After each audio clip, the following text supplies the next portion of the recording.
So you go to Malawi, you go to this particular variable, you pick it out. And so it starts from 1996, okay? That's 1996, and that is 2021, the last year. That's 2021. And this is how we have fought corruption. Now, don't think that it was getting better, because the variable is measured on a scale of positive 2.5, the highest. It means your fight against corruption is perfect and you are clean. Okay? Control of corruption is perfect. Negative 2.5, the worst. Okay? You basically doing nothing. From 1996 to date, Malawi's index on control of corruption has always been below zero. Below zero. It's always been negative. So it's not above zero, it's below zero. So this graph is below zero. It's all negative, which means our control against corruption is but that tells you that you see, the deeper you go, the worse your effort. The higher you go, the better. But overall, you are still negative. So from 1994 to date, we have had no serious government in terms of fighting corruption. In fact, every government has enlarged and enlarged. Because you should not be celebrating. If you sank this law, no, this is what we are celebrating. This is 2002. We were this law. Okay, negative. And then this is 2004. What has happened here? Machine being. Wabera. Yeah? And start saying, no, you and so on. I will smoke you out. Look better. Because Bingu did very well was to stop the democratization of corruption. So he started very well, and that's why it goes up. Yeah? And then it dips again. Okay? But all of this is negative. So even the best effort by Bingu and others was too little to change anything in terms of dinner of you. Inequality is a big problem. The Pastoral had identified it, so we should have hoped that 30 years later, our inequality should have reduced. Has it reduced? No. It's gone worse. Every one of you should become interested and read this report, A Dangerous Divide, the State of Inequality in Malawi. And the goal is for the government, the society to even reduce these inequalities. This report speaks about economic inequality, wealth inequality, education inequality, health inequality, poverty inequality, and consumption about political inequality. If you just Google this up, it will come up. It's on the web. It's a very interesting report in terms of what we are getting wrong. Now, measuring inequality. Now, this sounds like you're in a classroom, but it's important to emphasize something. The G coefficient is what we use to measure inequality. You get in terms of G coefficient for Malawi. Remember, the closer to zero, zero corresponds with perfect equality. We are equal when the index is closer to zero. The further from zero, closer to 1, the more unequal we are as a society. Okay? 1997, 0.3. Closer to 0. So roughly equal. But don't celebrate. This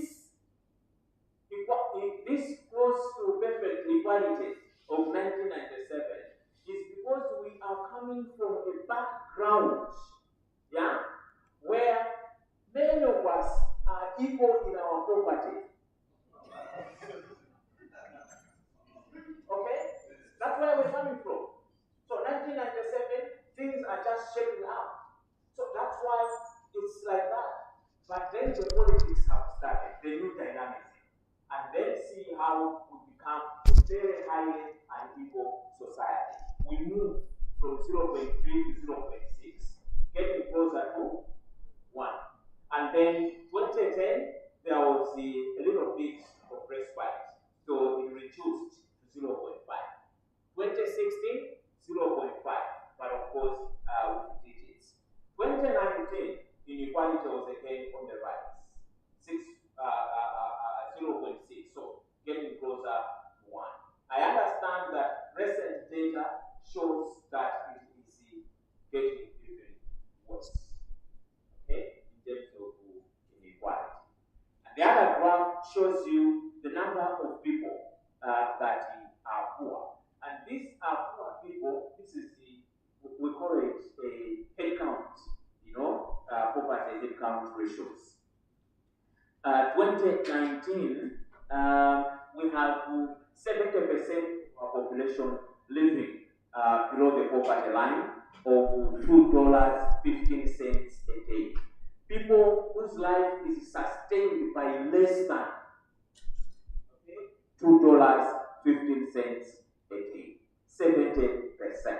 So a large proportion of our people are poor. These are people who will tell you that than I was before we started. And this is data from 1999 to 2021, and on average, 57.8% have responded it's worse. So for more than half the population, since 1999, the economic conditions have not become better for them to do.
Every 5 years, and there is a real prospect that you will lose the next election and another one win. Once you have your chance for 5 years, you behave like a roving bandit. Steal what you can, maximize it out, and another group comes in. And when you think about this, you don't get this in Botswana, which has had the same party and a succession plan from 1966. You don't get this in Tanzania, which has had the same party and a succession plan from whenever they started. And you don't get this in Rwanda. And these are the three African countries that are on the rise. the last 25 years. Our electoral democracy, given it's based on tribes and regions, means that we are competing for one group of people to win the most important resource in the country, which is the state, and feed from it. And the other one will be strategizing on how we can do the same, and so on. So we are just alternating between kleptocrats who can maximize whatever they can extract from it. We do need to rethink how we want to do our politics in this country under the democratic framework. We have a political system that thrives on a division of insiders and outsiders, we also have a dominance of informal rules. People create new rules that substitute the formal rules. The most important thing to say in terms of why we are here, in terms of governance and the development outcomes, is how we adopted and badly implemented neoliberal policies. We had to sell all those companies, believing that private companies are going to sustain our trajectory. What have we done? Our manufacturing has gone down to zero. Okay? Because we sold off, and we sold to people that have structural adjustment programs in agriculture, for example, public sector wage bill restaurants. You can't employ teachers you have trained when you need them in classes. You can't employ your nurses that you have trained when people are dying without health care in the hospitals. You train doctors, you can't employ them, they go and work in Swaziland when you have trained them. And World Bank are telling you, your public sector wage bill is too big, you can't employ anymore. Because we are a presidential system of government, and so it matters what happens at that level. In my view, we have had too much of country club leadership style at that level. Mukanda aliposewera hofu basi awumawozimozi okekera running the country.